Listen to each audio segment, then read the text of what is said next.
All right. Welcome, everyone, to another episode of Mindset Talk, where we take a look at the mental approach needed to overcome challenges and reach goals in business, health, and in life. Today, I'm very excited because I have someone here who built her real estate business through cold calling and door knocking. And she actually documented her journey on YouTube, where she has over 95,000 subscribers. And now she's teaching agents how to succeed through prospecting. So I originally met her a few years back at a conference where she was speaking. And what jumped out to me was her willingness to really contribute and genuinely help other agents learn from her past experience. So I know everyone's going to learn a lot from this interview today. With that being said, I'd like to welcome Loida Velasquez. Welcome, Loida. Yes, thank you, Robert. I'm glad to be here. Awesome. Well, let's jump right into it. Can you give us a little background? Can you share a little bit about your real estate story with us? Yes. So I got my license back in 2015. Prior to that, I worked in marketing and advertising for about 9 years.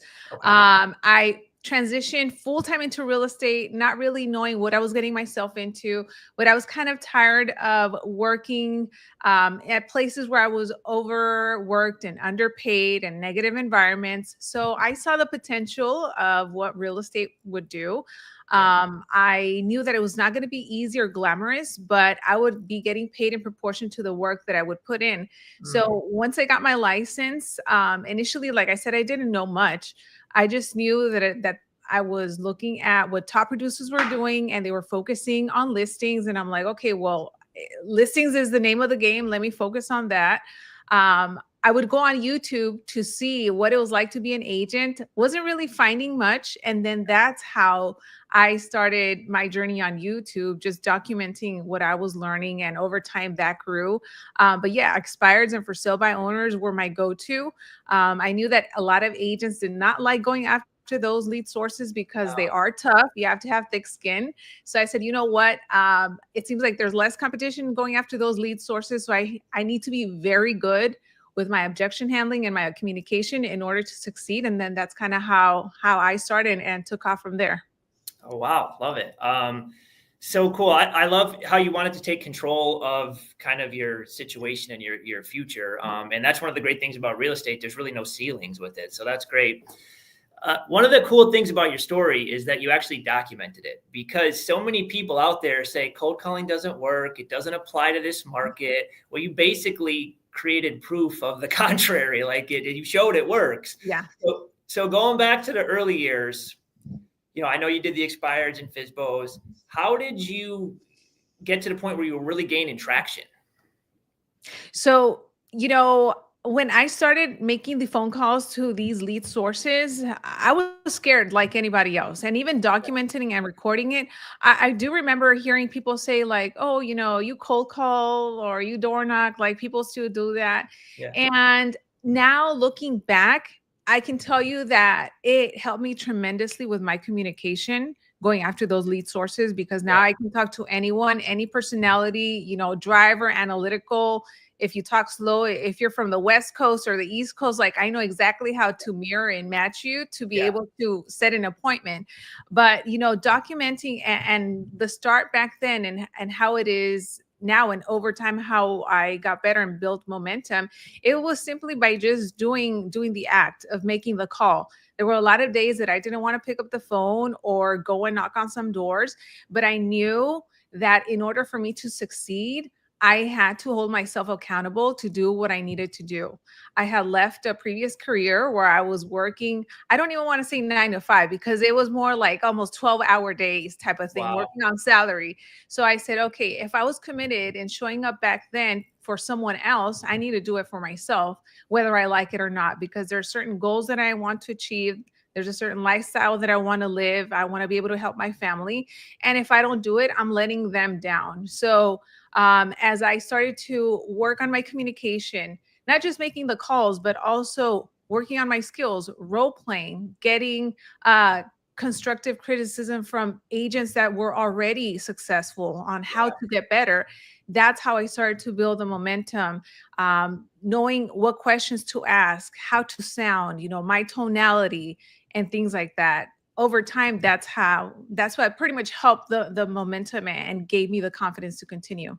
Yeah, it sounds like you knew this was going to be a challenge, and it wasn't something that you thought would be easy, which I think is important, because then when you get that first no or that first hit, you don't just leave. Like, you knew what you were getting into, and it sounds like you also treated it like a real job. Like, you came from that 12-hour day, and if you're going to commit the same time Yeah. to business. So, two great mindset shares there. What do you think was the hardest part in the beginning? I would say that, as a newer agent, you're putting in the work. And for me, I was making the calls, I was prospecting, talking to people, but I felt that I was not seeing the results. So then I started to question myself whether or not I was good enough to be in the business. And that was a mistake that I made, because now I started to compare myself to others that were doing so much better than me, even though they had been in the business for much longer than myself. So the mindset shift that happened for me was that I had to look and see the progress that I had made, for example, the last 6 months, and compare to where I was now. And until I made that like distinct comparison, I saw, okay, you know what? Back then, I didn't know my listing presentation. I didn't know how to identify like a hot lead from just, someone that might be a tire kicker, which I like to call you. We get plenty of those in this Yep. business. And then once I started to realize that and change my mindset and be more positive, I felt like I started to attract the right type of leads and clients that I wanted to work with. And I can tell you, when my mindset was not in the right place, I was attracting headaches, headache clients, headache leads, nightmares. And yeah, your mindset is a big thing that can either stop you or help you thrive in this business. Yeah, and I think probably everyone goes through what you shared there in the beginning. At some point you second guess yourself, and Yeah. even probably for myself, even throughout my career, there's points, no matter how good you're doing in business, where something happens, you start to second guess. So, and I think that's a great point. If we look at how far we've come, or we look at what we've accomplished instead of what we're missing, that keeps us in that right mindset and creating good energy around us that attracts what we're looking for. That's a really good point. So how long did it take you, do you think, from the time you made this commitment to where you're like, you knew this could be your career? You're like, no, I got this. Well, going into it, I knew that I had to make it happen. Like, there was no plan B for me. Okay. What's funny is that right before I transitioned into this career, a couple months before that, I had gotten accepted into an MBA program. So I had gone back to school to get my master's, because I thought, you know what, let me go and get a corporate job, because maybe that's how I'll be able to climb the ladder and make Yeah. 6 figures. But once I saw the potential in real estate, and that you didn't even really need a degree to get in the business, Right. I said to myself, you know what? I was paying out of pocket for my MBA, and it just didn't make sense. So I said, I'm going to go full force into real estate. This piece of paper doesn't mean much to me, so I'm going to make it happen no matter what, because there's people out there that have made it happen. So I just have to do exactly what they did. I'm not reinventing the wheel. If I feel like it or not, I have to show up. It was like a very military type of, mindset, where Yeah. it's like 7:30, 7 o'clock, I'm role playing, 8 o'clock, the phone's in my hand, 8 to 11 prospecting. Like, it was a routine that if you're not 100% committed, you're not going to stick to it. And a lot of agents, I think that that's what's missing, is having that commitment and like dedication and treating this, like a job. So for me, that's pretty much how it was. That's amazing. So I always say when I'm talking to young agents, it doesn't matter what I teach you or what anyone teaches you. If Mhm. you don't truly believe it's going to work, it's not going to Exactly. work. It's not going to work. So I love what you said. When did you think you made it? The first day. I was committed to doing like that. There was in your mind, you just believed it was going to happen. And without that, I don't think someone can. So that's a great Mhm. answer. For that question. So I know you mentioned earlier you focused a lot on the listings. Mhm. How did that, which I think is great, how did that break up? Were you 100% listings, or what was your listing to buyer ratio, would you say? Um, Yeah, for the most part, I was focusing on listings, and any buyers that I would get would be my sellers that needed to buy. Okay. Here and there, if it was like family or friends that wanted to purchase, I would help them. Sure. But my intentions were always to go after listings just because I knew that I would be able to control my time. And, back when I got started, and even a few years after that, it was at a point where if you put a listing, it was priced correctly, it would sell with multiple offers in a matter of time. Right. So that's kind of what my approach was. With buyers, I knew that it would take a long time for some of them, driving around, it would take time away from me and my prospecting efforts. So if I could control what I could, which was who I wanted to work with, that's what I wanted to make my focus.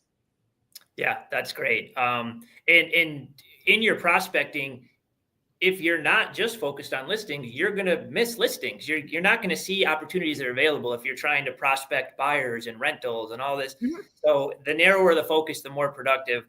Um, Expired FISBO, were you 100% calling expired FISBO, or were there any other 100%?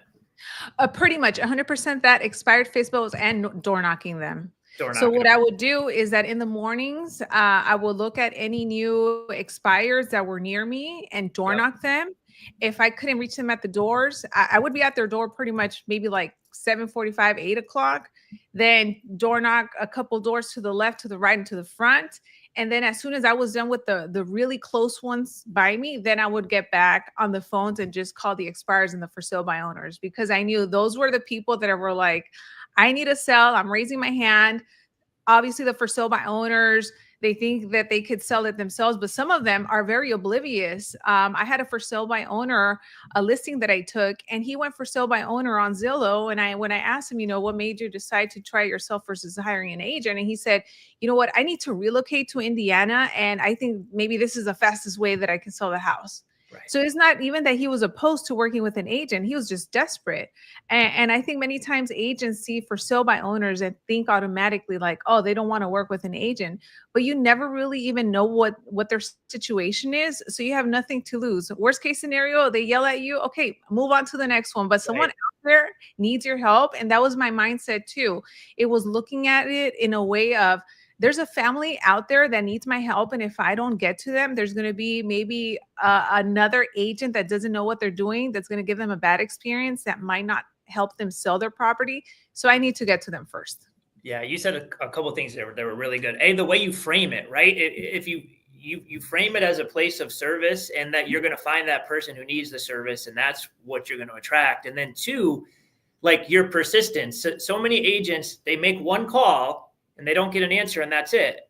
Or they make a call and they say they don't want to sell, and that's it. But you were knocking on the door. You were calling multiple times. You weren't just leaving it to chance. You were going to give it 100% to at least try to engage and try to educate. If it didn't work, fine, but you were going to make sure nothing slipped through the cracks. Exactly. Yes. So by doing this, it sounds like you were really prospecting all day long in one form or another. How many listing appointments would you go on a week? How many would you actually take a month once you kind of got rolling with this cold calling? Well, my goal was to set a listing appointment a day. Even in the beginning, when I was brand new and I was not sure of what I was doing, Yep. I think because of how I was learning, I'm like, okay, I need to have these goals where I'm setting at least one appointment a day. So once I started to build the momentum, it was maybe like one or two appointments a week. Yep. And then it got to the point that actual listings taking, it was probably like either one or two a month consistently. Love it. Okay, good. So I noticed there's two types of agents when it comes to lead gen, right? One group thinks they don't have to prospect; they could just use a magic pill, and then the other group actually believes in prospecting. They're working on their skills. They're doing it. They start to find success, and then a challenge for a lot of them is they actually get some listings and start selling property, and then it puts them to a halt, right? They stop all the things that got them there. Is this something that you had to work through, or you were able to keep momentum?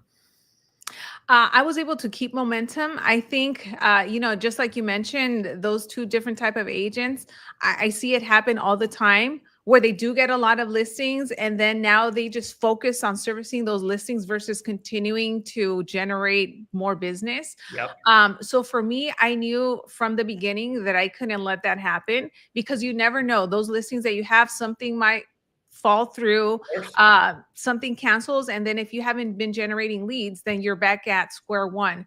So I knew that I had to delegate some responsibilities. So I've always had a transaction coordinator handle all of my paperwork during transactions. And anyone, whether it's been agents from my team or even other agents or even my clients, they know that from 8 to, let's say, 8 to 11:30, 12, Yep. I'm doing activities to either generate buyers for their listings, or if they're buyers, I'm looking for listings for them. So I was very intentional about time blocking and when I was available, and anything that did require servicing anything, it would be in the afternoons. And if I was not available, they knew who to reach or who to connect with that might be able to answer the question. Something that I learned very early on, and I remember hearing it, I can't remember, it was probably a real estate coach, was, there's no emergencies in real estate. Yeah. Sometimes we feel that there are, and there's fires you got to put out like at 11 o'clock at night. And then next morning you're like, oh, I was freaking out for nothing because it ended up working out. And for me in the beginning, I didn't know how to handle that. And I remember times where I'm like, I want to cry because I'm dealing with situations that I don't know what's going to happen, Yep. or certain clients are freaking out. But I learned that I needed to stay as calm as possible so that my clients wouldn't freak out, or that the other agent wouldn't freak out as well. And yeah, once I learned that, and everybody kind of knew the standard of how I worked in my business, they knew what to expect and what I would deliver. And then it was also good for me to know, okay, I still need to be generating leads. I can't just be excited that I have 5 listings in 1 month and just relax and take the day off. No, because I have no idea what's going to happen.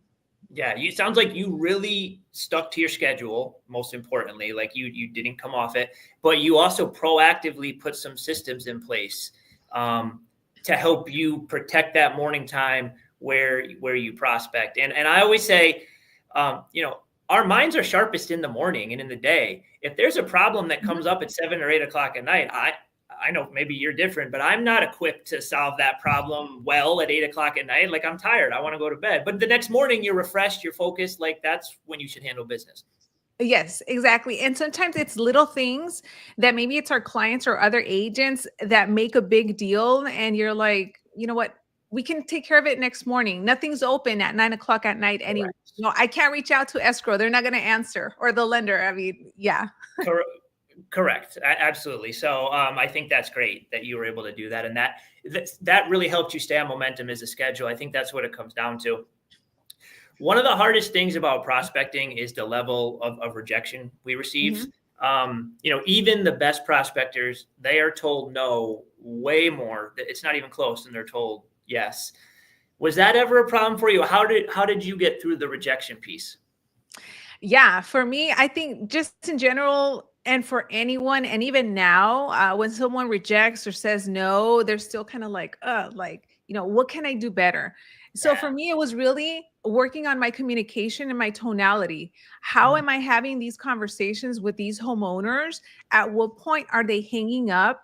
Am I saying something that is triggering some type of emotion in them to not want to talk to me? I learned how to do pattern interrupts. I think listening is very important. And yeah, over time, as I was making these calls and talking to so many people, I would always write down the same objections that I would hear all the time. So then it got to the point that I would have 3 or 4 different objection handlers for every single objection, because then now whenever I heard it, I knew exactly what to say. And many times people have like a knee-jerk response as soon as they answer because they're not expecting your call. But depending on how you speak and the questions that you ask and how you frame it, you can end up having conversations. And that happened to me many times where, expires were like, I'm not going to sell, or call me back in 2 months. And I still end up having like a 30-minute conversation that ends up with them being like, when can we meet? Yep. And, it starts with rejection in the beginning, but I don't let that stop me. For me, it's like, if they're still on the phone, I'm going to keep on asking questions until they hang up or cuss me out and move on. Yep. It's everyone, everyone has a reflex no that they give to salespeople, right? And if we just take that no as the word and move on, then we never get the opportunity to help them. But by asking some questions, you can actually engage. And I think the tonality is a very underrated thing. Like a lot of agents think they're saying, I'm saying all the right questions, my timing, everything is good, but they're missing that tonality or that empathy or that listening, right? That's needed to show the person that you care. So I think those are really important pieces that you touched on there. Yeah, exactly. I think the skills is what agents really need to focus on. The leads are going to be there, whether it's expires for sold by owner or whoever you prospect, but you might have, again, these results where people are not listening to you, or they're cutting you off, or they're just like not sounding interested. So go back to skills, because I know you've talked about that a lot, and I'm a big believer in skills as well. You sounded like you practiced early in the morning, like 7:30 to 8, then you would prospect. Was that it, or was there more to your skill focus, skill development, would you say? So I had 5 role play partners, one for every day of the week, and I would role play whether we started at 7 or 7:30. They were all located in different parts of the country. I have only met one in person. The rest, I don't know what they look like. I've never met them, but I got connected with them. Sure. And I remember way in the beginning, I said, you know what, I want to get paired up with or role play with agents that have already been in this business for a while so that they can be tough on me. Yes. So for anyone that's listening to this, if you're looking for role play partners, don't role play with someone that's going to be nice and give you the typical objections. You got role play with someone from like New York with an accent when they sound pissed off, and I promise you, you're going to get good. So that's how it was with me. I had my role play partners in the mornings, and then in the afternoons, if I didn't have any appointments or anything, I would attend trainings or get some role playing in with agents in the office. So there was always a constant practice and working on my skills, or even watching videos of people role playing and seeing how they would handle, and me writing different objection handlers. I mean, it got to the point that sometimes I would, in my dreams, be doing the listing presentation.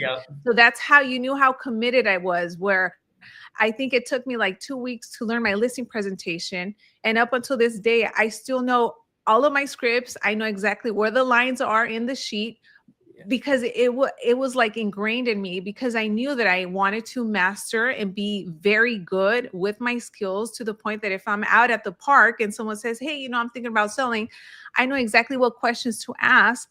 And they're going to see that I'm an expert and a professional, even if maybe I just got my license like 2 months ago. So good. I compare it to sports, right? Like if you practice like NFL players, they have one game on the weekend, but they spend all week long practicing, preparing for that game. And if you can create a practice environment that's actually harder than game day, you're going to win on game. It's going to be easier on game day. And it sounds like that's what you did. You found different role play. Don't go with the person that's comfortable. Too many people, they get one role play partner, they role play every day. But when you have different ones like you did, you got different personality types coming at you from all different angles, and it keeps you sharp. Exactly. And many times I would be done role playing with them, and then I would hop on the phones and I would hear the exact same scenarios that we just role played. So I'm over here with like a smirk, and I'm like, I know exactly what I'm going to say, and I'm going to set this appointment, and it would happen. And I was so confident. I just felt more comfortable, that it made making calls exciting. And that's the key. When you're in an environment where you're seeing others succeed doing what you're doing, and your skill level is improving day over day, you want to do the act of prospecting. It can't help but lift you up, right? That's great. Okay, good. So you're at this point in your career. You've obviously had a lot of success, and now you're teaching other agents, what you've learned. What advice would you give to your younger self, the you that was just, if you can advise yourself now, just starting out, what advice would you give? I would say, that's a good one. I would say, not let my mindset like drift off, especially in the beginning, as I start doubting myself. And just be more positive. I think I would have read more or listened to more positive whether it's videos or audios, or surround myself with other agents. Yeah. That would be the thing, because I think, yeah, it goes back to mindset, which is what your show's about.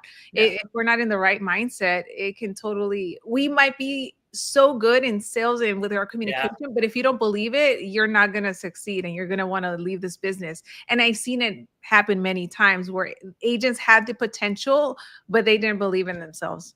Yeah. And it's really hard in this business because of the rejection to not go Yeah. there, So I think that's a really good Yeah.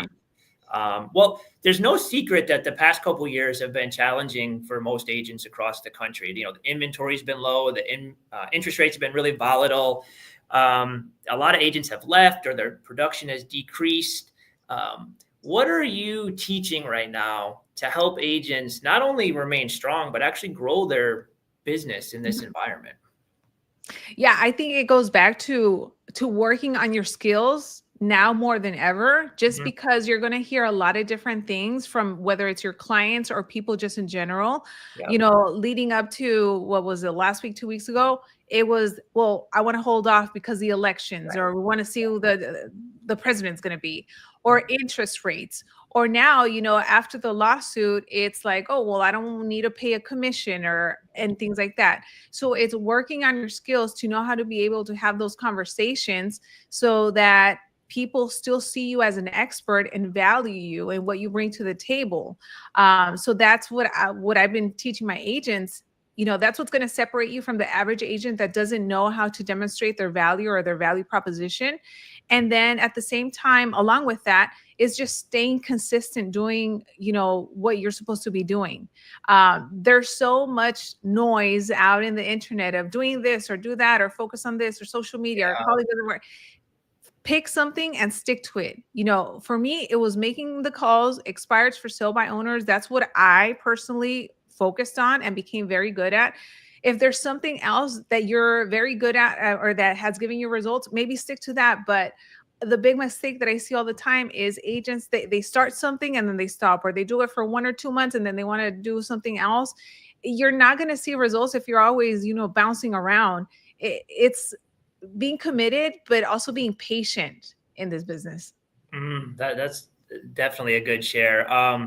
This is something I was going to ask you, because you've had success cold calling. You've also had some success with YouTube and social media. You Mhm. know, um, what do you think is the best way for an agent to gain traction immediately? I think immediately, it would be picking up the phone, Yeah. whether it's circle prospecting, going around your neighborhood, even meeting people, networking in person. I think in person interactions are really important. You never know who might be looking to buy, sell, or invest. But for me, that's kind of also one of the reasons why I went after the lead sources that I went after, because I knew that those people were hot, looking to do something. Right. So if I could go after a group of people that are more likely to do something in the next 30 or 60 days versus someone that I have no idea, then I'm going to focus on that. But yeah, putting yourselves out there. With me and my YouTube journey, going back to, when I started and I started to document what I was learning, initially it was just to put out videos so that people could see what it was like to be an agent. Yeah. There was no big, strategy behind it. Now, you ask anyone, do you have a YouTube channel? And they tell you all of the different emails and like all the processes. For me, it was Yeah. like, hey, well, if this video helps an agent overcome an objection, great. That makes me happy. Yeah. And over time, I started to see that agents were really understanding and liking the content that I was putting out, because they could see kind of what it was like to be a new agent, and they would see the transformation over time, Yeah. and what I was saying, what it was taking to succeed. And not only was I creating content, but what ended up happening is that now started to get agent to agent referrals. So agents knew I was in Los Angeles, California. So then now, along with me generating my leads through, my efforts prospecting, Yeah. now I'm getting referrals. And that started to become a thing where now every month I was getting 1 or 2 referrals consistently.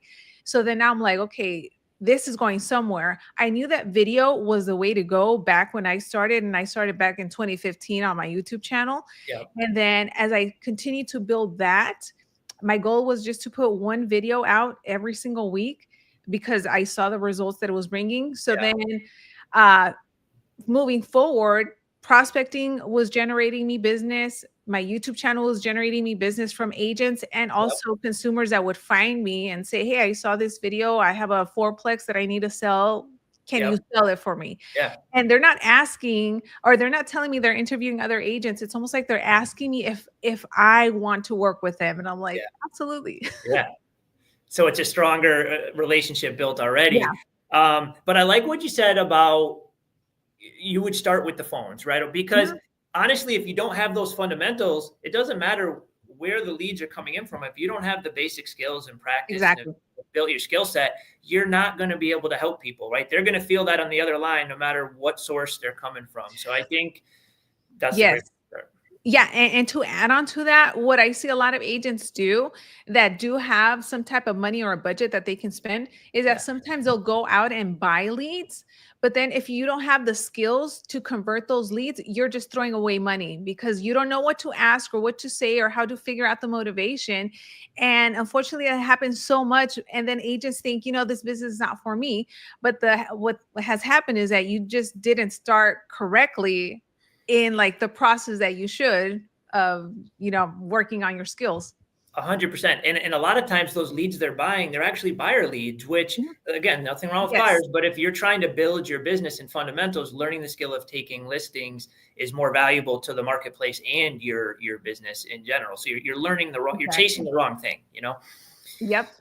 All right. Well, I want to be respectful to your time. You've shared so much here, which has been great. As we wrap up, what advice would you give to people watching who are a bit stuck and want to get back on track, ramp up their business for next year? I would say, look, at the end of the day, let's say you're feeling stuck, you're not feeling like prospecting or making phone calls. I like to say, look, someone else is doing it Mhm, and they probably have half the skill that you do and they're getting results. And mhm. you're probably so much better than them. So, hopefully, listening to me tell you this as you're watching this, get out there. You have nothing to lose. You're going to get no's, but that's completely normal. What we're looking for is that one person, that family that's going to say, "You know what, Robert, I'm so glad that you called. I was just talking to my husband. We need to move because he got a job relocation." And it's going to happen, but you have to believe in yourself and you also have to be working on your skills. So that's what I would say. If you don't do it, someone else is going to get your paycheck. I love it. And I love that you said someone half as good as you is going Yeah, to go out exactly. there and then they're going to get service that isn't as good. Right. So that's great. Yep. Well, thank you, Loida, for providing so much value to our community here today. What is the best way for people to connect with you if they have questions or real estate to sell? Yeah, you guys can just reach out to me on Instagram. It's just Loida Velas. Awesome. And we also shared your YouTube link in the description here of the video. If anyone wants to check out, she's got a lot of great videos there. We are out of time. If anyone listening wants more information, you can send me a DM or shoot me an email at cthomesbyrobert@gmail.com. We're always looking to collaborate and happy to answer questions. Thanks again, Loida. Yes, thank you, Robert. Have a great weekend, everyone.